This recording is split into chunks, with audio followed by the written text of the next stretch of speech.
There is some kind of fake church somewhere.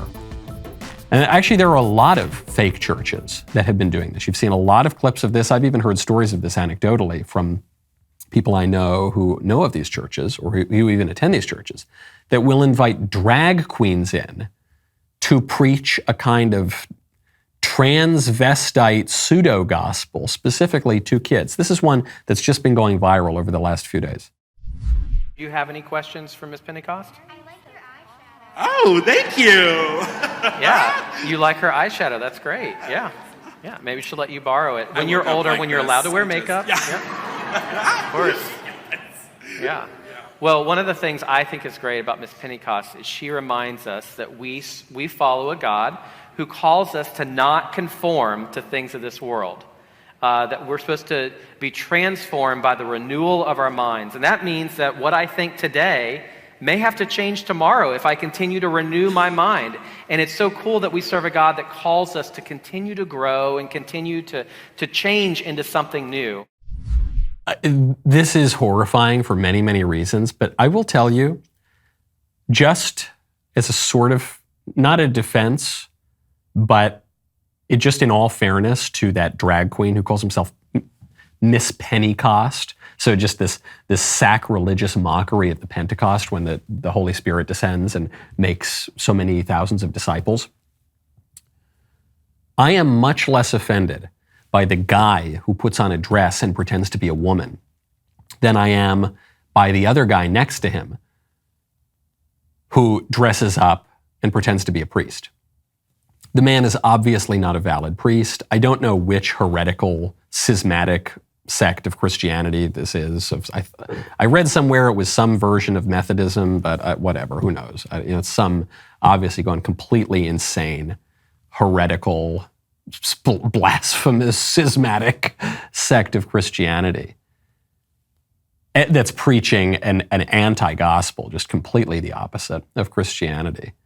But worth pointing out too, Christ speaks very specifically in the gospel about what that priest is doing and what that transvestite is doing too, but more so the priest.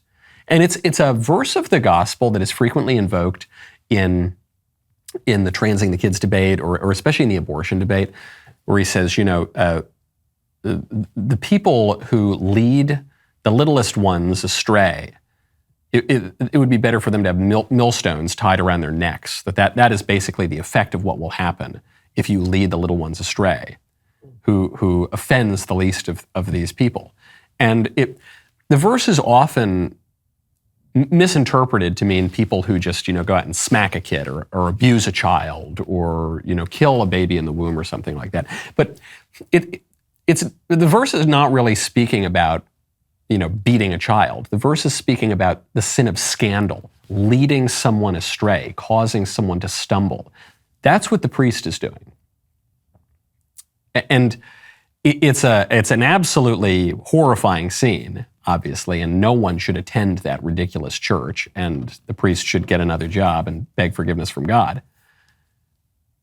But it shows you what leftism does. It ties in, forgetting the religious question, for putting it aside for a second, it shows you what leftism does. Leftism goes into every institution and cuts it open, like the opening scene of The Empire Strikes Back, and pulls out the guts of that thing, and then crawls inside and starts to animate it like Night of the Living Dead. That's what it does. And it does it with priestly attire, it does it with the churches, it does it with the universities, it does it with our systems of government. And it creates a kind of a show, a deceit, a sock puppet theater of our public institutions, of our politics. And when I say politics, I don't just mean Schoolhouse Rock, Capitol Hill and everything. I'm talking about all of the power centers that we have, the businesses, the universities, the classrooms, all of it. It goes in and it makes a kind of show of everything. And it often pretends that there's even political opposition, but there's not. There is just ultimately the kind of uniparty. And it's leading people to be deeply distrustful of the established institutions. This is what is leading Tulsi Gabbard to fall away from the Democrat Party. It's what's leading a lot of Trump supporters to say, look, I like Trump, I want to make America great again, I'm conservative, I'm right-wing, But I'm not some establishment Republican. I disagree with the Republican establishment on many, if not most, issues. Okay, I guess I'm just something different. I'm just a crazy guy who doesn't want to kill the babies, doesn't want to trans the kids, wants to wave the American flag, wants to have actual borders, doesn't want to engage in adventurism overseas and lead to nuclear Armageddon. Call me crazy. That's just me. And a lot of people are there. I bet a plurality of the people are pretty much somewhere right around there, if not an outright majority of the people. And increasingly, as the liberal establishment doubles down, right? Whenever people question the liberal establishment's power, what do? They start putting up big fences and barricades and barbed wire in Washington, D.C. What does the liberal establishment do? They start censoring you. They kick you off social media. They deplatform you. They take your money out of PayPal. They freeze your accounts. They arrest you. They investigate you in some cases. I mean, they're really getting much more aggressive. They call parents domestic terrorists for questioning what their kids are learning in schools. They call half the country semi-fascist. They're really, really tightening their grip right now on power. And so you're going to see this debate as we move into the end of 2022, 2023, 2024. The battle is not going to be Republican versus Democrat necessarily, even really left versus right exactly.